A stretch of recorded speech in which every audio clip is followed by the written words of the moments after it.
Now, the government is considering reintroducing compulsory quarantine measures for those entering the country to curb the spread of the newly discovered COVID-19 strain, Omicron. Health Chief Administrative Secretary Dr. Mwangangi says Kenya has heightened surveillance at all points of entry. The World Health Organization says that it is working to establish whether the new variant is associated with more transmission, severe illness, as well as vaccine evasion. The National Emergency Response Committee on Covid-19 will meet on Tuesday to deliberate on how best to protect the country from Omicron, the new Covid-19 strain which was recently discovered in South Africa. Among the issues set to be discussed include the reintroduction of quarantine centers for those coming into the country. Tomorrow, after our NERC meeting, there will be determination when it comes to quarantine, which countries, who, where, when.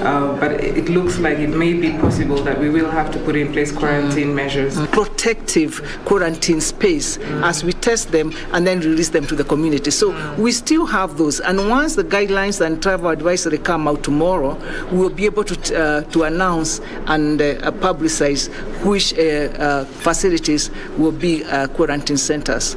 The government says it remains on high alert even as countries around the world continue to announce far-reaching measures to contain the spread of the new strain. We've heightened our surveillance activities, particularly at the ports of entry. Coming into Kenya, of course, there will be need for you to present a COVID-19 negative certificate.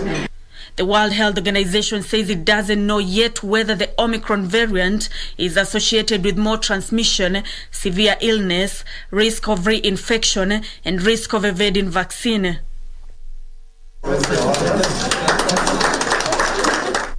Meanwhile, the Ministry of Health, in collaboration with pharmaceutical Novo Nordisk, have launched a competence-based training curriculum for diabetes.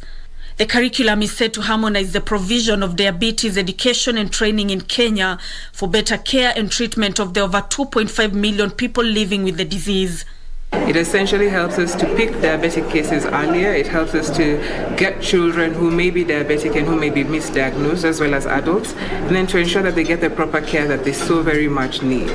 And additionally, beyond providing a curriculum for healthcare workers, we've also then put together a curriculum for peer educators. It's all about making sure that the patient is in focus, listening to the patients. It's all about making sure that all actors are brought to the table, including both private sector, government. Nancy Okware, Prime Edition.